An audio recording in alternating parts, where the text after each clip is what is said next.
Hey everybody, welcome back to Record-ology. Okay, today we're going to be taking a look at this. This is the Crosley C10 turntable, and this is Crosley's biggest and best, not really biggest, it's the best unit that they have, and it's a phenomenal device, and the story behind it is very interesting. You are not going to want to miss this. This is Record-ology. Okay, and here it is, the Crosley C10. As of the publication date of this video, this is their best of the best. This is the best that they have to offer. Just like all other Crosleys and Audio-Technica units, the company itself doesn't produce these units, they resell them. In this case, it's from a company you might have heard of called Pro-Ject, and they make fantastic products, and that's why it looks so different. Pro-Ject is an Austrian company, and they are known for making fantastic products. So why would you want to buy the Crosley C10 instead of just buy the Pro-Ject directly? Well, I can tell you right now on Amazon, link in the description below, you can get this for only $231, and that is definitely going to be cheaper than buying a Pro-Ject turntable. The normal list price on this is $399.95, and like I said, $231.09 plus free shipping right now, which is really cool. Okay, so we are unboxing it, and by the way, trying to find an analog as to what Pro-Ject model this is. The closest I can find is a Pro-Ject Debut Carbon, although this unit that we're looking at right here has an aluminum tone arm and not the carbon fiber tone arm. It's still awesome. It's still going to work just as good. It's just not going to be made of carbon fiber. And I think that's really the only difference.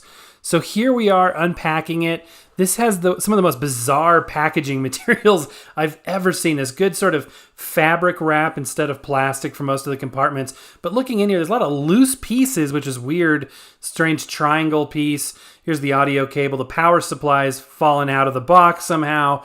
And it's a little bit more, haphazard looking under here than I would expect, but this is what I found. It doesn't seem to have damaged anything, but let's go ahead and lift the turntable itself out and look underneath. More sort of strange random packing materials loose in here, as well as those gray pieces there. Those are really cool. Those are like vacuum formed.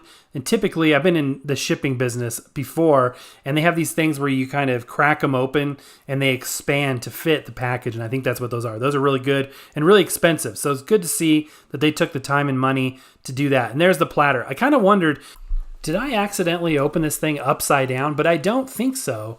It just is the way it is, so we'll take it as it comes.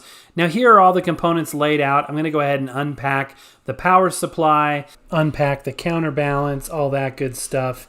Now the next thing I want to do is show you this platter. It is super heavy, and I believe this is a steel platter. And it's interesting because you'll notice that there's no sub-platter built into it. So it's just sort of a shell. And that's because the sub-platter is attached to the plinth of the turntable itself via the main bearing. And I'll show you why in a minute. But let's go ahead and unpack this. You can see the famous Pro-Ject tone arm there. As I stated before, this isn't a carbon fiber tone arm. This particular one is aluminum, but it should work just as good. And there is the sub-platter really quickly. And the dust cover here, got to take care of these because they're super scratch sensitive, as we've talked about before. It just attaches to these poles right here and hinges up and out of the way. Now, the next thing I wanted to show you guys was the bottom of this unit. It's really interesting. This is an extremely simplistic device. One of the most striking things you're going to see, 3 feet with felt pads. So there's only 3 points of contact. That's an ideal situation.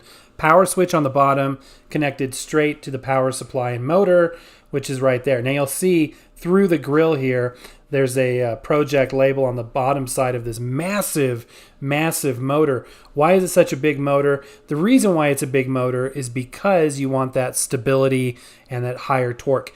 Now here's the sub-platter, and it fits into this bearing right here in the plinth. And man, this is amazing. Look at it slowly descend, and it's actually springy when you push it down. And that's purely due to the tight fit and the air underneath that little spindle. Very interesting. Here is the motor pulley. It is a 2-step pulley, meaning that there's 2 cogs on there, one for 33 1/3 and one for 45. That means that you will need to move the belt when you want to change speeds, but it's actually not that big of a deal. I'll show you in a minute. Here's the Ortofon OM5e that it shipped with. The little cover for it did pop off in transit. and a little bread tie here, twisty tie, holding the tone arm down to the rest. The rest and sort of the base of the tone arm assembly is plastic. However, the cueing lever and other elements are metal, and it does feel like it's put together really, really well. Spinning it around a little bit here so we can see different sides of it, we see a weird little hook thing, and I'll show you what that does in a minute. This is pretty neat. It's kind of a feature you'll see on high-end turntables. But overall, the whole assembly here, the whole gimbal assembly seems to be really well constructed. This is a very simple device. So looking under here, you see this is the power supply. There's one of the feet, and here's the audio cable. It is permanently attached. However, the audio cables do seem really high quality, probably gold-plated tips, and you can see there's even a grounding wire to connect to your preamp. This is going to require an external preamp, by the way. So you can't connect this straight to a stereo. You need that preamp. You can't connect it directly to the speakers either without that preamp. Now, what's included here? We get a very cheap, surprisingly, 45 RPM adapter. Here's the little key to move the belt from one cog to the other without having to touch it, and then a little adapter for putting on new head shells. Here's the counterbalance weight. We'll put that on in a minute, and the belt, which has a nifty Pro-Ject logo on it. However, I completely missed that and put it upside down. Doesn't matter. They also include a cartridge alignment protractor, which is really neat. And we've talked about how to do that in other videos, so I'm not going to go over it again. Keep the manual. It's going to have a lot of good information in there. It'll help you set up the turntable. This turntable does require a little bit of setup because it's got a fully manual counterbalance adjustment, as well as you need to put the belt on, you need to set the anti-skate, and all that good stuff. All right, so how do you change speeds? You take the platter off, and then you move the belt from one cog to the other. The top cog, the smaller one, is for 33, and the bigger one on the bottom is for 45. And it's really simple as that, you guys. You can use your fingers. It's not going to damage anything. Some people get a little weird about touching belts, so they give you this little plastic thing to adjust it with. Here is the platter mat, and this must be the world's thinnest slice of felt. Completely cheap piece of felt. You definitely want to upgrade that as well. Again, changing speeds is really easy, guys. It's no big deal. This allows it to use a one-speed motor, which will be more precise and require a lot less electronics. So that's something to consider. I think that's a very good feature. Okay, let's go ahead and put on the counterbalance. You're going to notice the markings on this counterbalance are not what you're used to. This turntable uses a different scale. 1 mn equals 0.01 grams. So we're going to set this to 17.5 mn once we get it balanced. So the first thing, balance the tone arm. Then we're going to go ahead, put it back in the rest, and then we're going to take that scale, just the front piece, that little plastic front edge, and we're going to reset it to 0, since we know what 0 is, our floating point.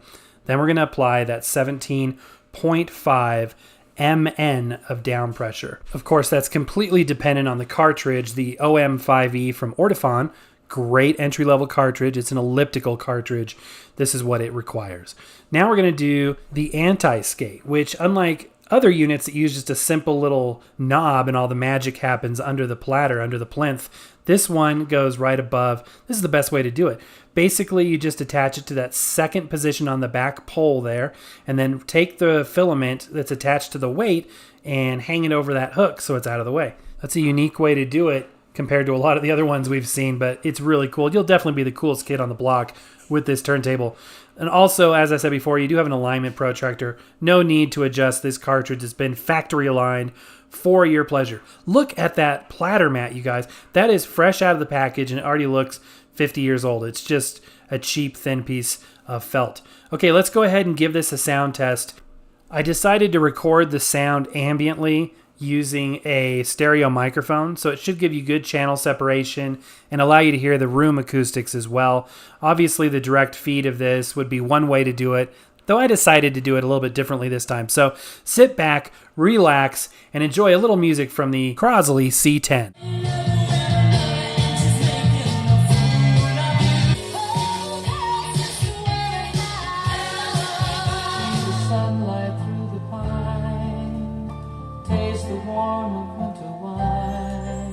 You're sure to fall in love with okay.